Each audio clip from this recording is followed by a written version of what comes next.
Sorry মাম্মা, আমি আর কখনো এরকম করব না। আমি জানতাম আমাদের এই বিপদ থেকে তুমি ছাড়া আমাদের আর কেউ রক্ষা করতে পারবে না।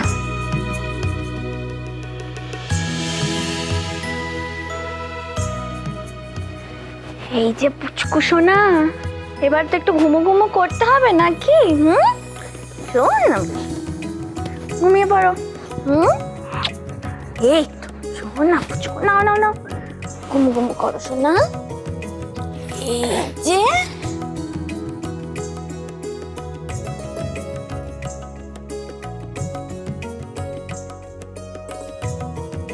ঘুম পাচ্ছে তাই তো?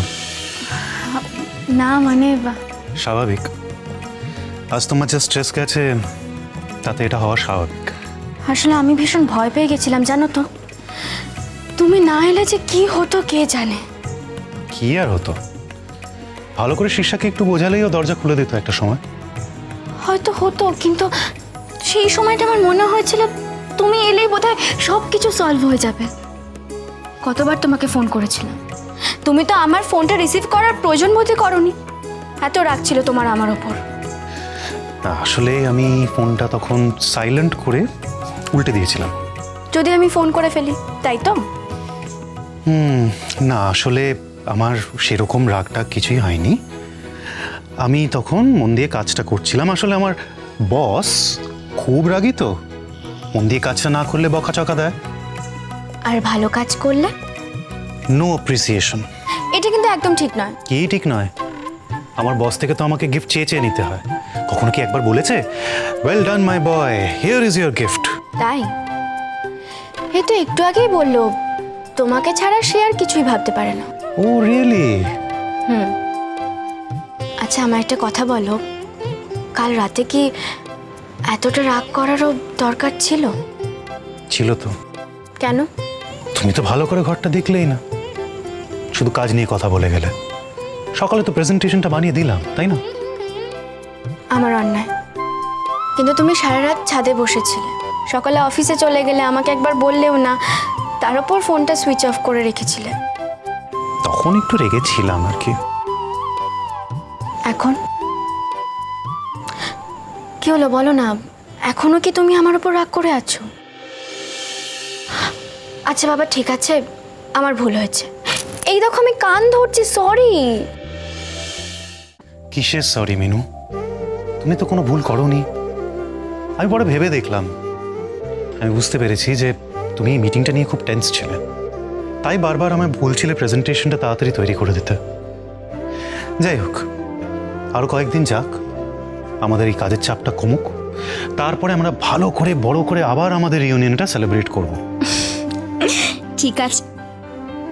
দেখেছো, মিস্টার বর্মনকে তো ফোনই করা হয়নি, ওনাকে তো জানানোই হয়নি যে আজকে মিটিংটা আমাদের ক্যান্সেল করতে হয়েছে। এত চাপের মধ্যে না আজকাল আর কিছুই মনে থাকে না। উনি তো কতগুলো ফোনও করেছেন আমাকে, এত রাতে ওনাকে ফোন করাটা ঠিক হবে না বলো? একটা মেসেজ করে দি বরং। কোনো প্রয়োজন নেই। মানে তুমি তো ব্যস্ত ছিলে, তাই আমি মিস্টার বর্মনকে ফোন করে জানিয়ে দিয়েছি যে আজকে আমাদের মিটিংটা হবে না, এবং মিটিংটা কালকে দুপুর 2টোর জন্য রিশিডিউল করে দিয়েছি। তাই? Thank you so much. Thank you কিসের? এই কোম্পানিটা তো আমাদের, আর তুমি যখন ব্যস্ত থাকবে আমি তো এইভাবেই লিবার্টি নিয়ে কাজ করে দেবো। দেখেছো তুমি কি সুন্দর একা একা সব দায়িত্ব নিতে শিখে গেছো। তাহলে সবসময় কেন আমাকে বলো যে মিনু আমি পারবো না, আমার ওপর তুমি কোনো ভরসা করো না, কেন বলো? যাই না কেন বলি, হয়তো ওই মুহূর্তের জন্য আমার ওটাই মনে হয়। একদম এরকম ভাববে না। তুমি আজ শীর্ষার পুচুকে যেভাবে ঘর থেকে বের করলে, আমার তো মনে হয় না তুমি ছাড়া অন্য কেউ এই কাজটা করতে পারতো। মনে সাহস থাকলে সব হয়, বুঝলেন? বুঝলাম। আসুন, আর একটা কথা শোনো, এর পরের বার থেকে যদি তুমি কোনোদিনও আমার উপর রাগ করে থাকো, দয়া করে এভাবে অফিসের বাইরে বসে কাজটা করো না, খারাপ দেখায়। আরে আমি তো ইচ্ছাকৃতভাবে অফিসের বাইরে, চেম্বারের বাইরে বসেছিলাম না। তোমার ওই প্রিয় কমলি, ওই তো লিটারালি আমায় বের করে দিল চেম্বার থেকে। কমলি? তুমি তুমি যে কি বলছো না, আমি না সত্যিই কিছু বুঝতে পারছি না। কমলি তোমাকে বলেছে এ কথা? আরে ও তো রীতিমতো তোমাকে ভয় পায়। শুধু ও কেন, অফিসের প্রায় সব মেয়েরাই আমি তোমাকে। আমি জানতাম তুমি ওকেই সাপোর্ট করবে। আচ্ছা ঠিক আছে, বলো বলো কমলি তোমায় কি বলেছে, আমি শুনবো। দেখেছো আবার এরকম করছে, বলো না। কোনো প্রয়োজন নেই। প্লিজ বলো না। কেন? তুমি তো ধরে নিয়েছো যে আমি ইচ্ছে করে বাইরে বসেছিলাম, যে ইচ্ছে করে কনসিয়াসলি আমি তোমার ইমেজ ডাউন করছিলাম। দেখেছো তুমি আবার এভাবে রাগ করছো তো? বলো না, কমলি তোমাকে কি এমন বললো যে তুমি ওভাবে কেবিনের বাইরে এসে বসলে? আমি তাড়াহুড়ো করে কাজ শেষ করছিলাম, ওকে আমি জল আনতে বললাম, জলটা দিয়ে দেখছি ও দাঁড়িয়ে আছে সামনে।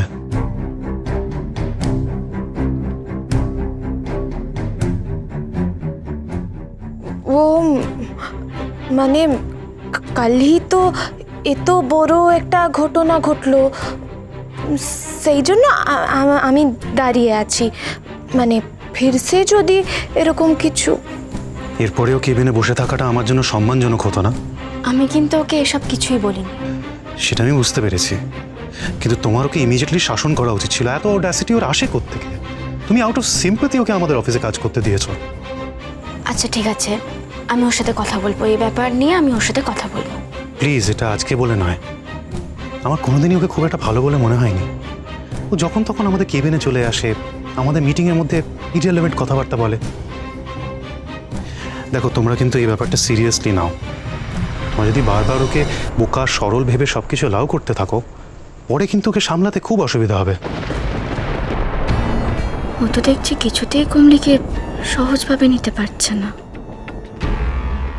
আচ্ছা শুনুন, আমি বলছি যে আমি কালই কমলির সাথে এই ব্যাপার নিয়ে কথা বলবো। ওকে আর একটা সুযোগ দিই, তারপর যদি ও একই কাজ করে তখন না হয় কিছু একটা ভাবা যাবে। আমার কিন্তু এখন খুব ঘুম পেয়েছে, তোমার ঘুম পায়নি?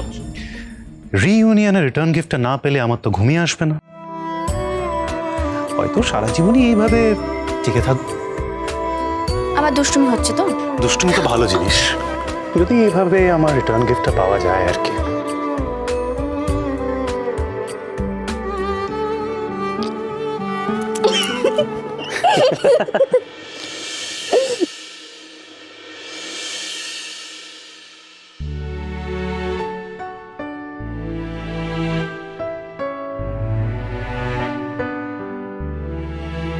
কার্তিক দা, চা দাও। ও এসছে, যাচ্ছি।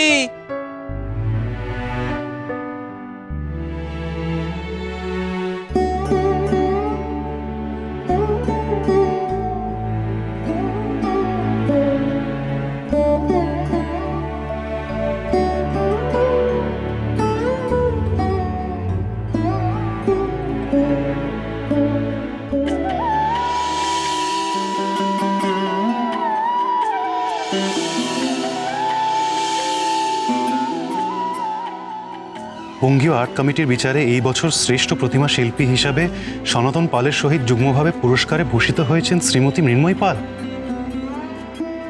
মিনু, এ নাও তোমার চা।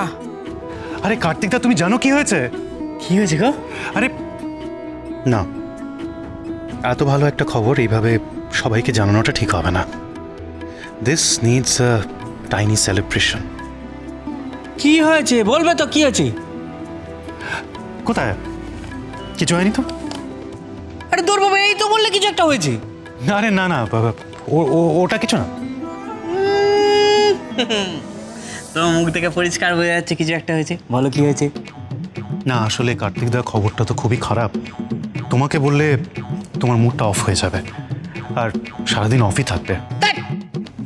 আমি বুঝতে পেরেছি তুমি আমার বলতে চাইছো না। ঠিক আছে বাবা, আমি আর তোমায় জিজ্ঞেস করবো না। নাও তোমার চা ধরো। আরে তুমি রেগে যাচ্ছ কেন? দাঁড়াও দাঁড়াও দাঁড়াও, তোমাকে আমি সব বলবো। শুধু তুমি আগে সবাইকে একটু প্লিজ ব্রেকফাস্ট টেবিলে ডেকে দেবে। আসলে ব্যাপারটা নিয়ে একটু আলোচনা করার দরকার। মিনুকে কিভাবে জানানো যায় খবরটা? আসলে খবরটা তো ওকে নিয়ে। হ্যাঁ, মিনুকে নিয়ে খারাপ খবর? বাজলো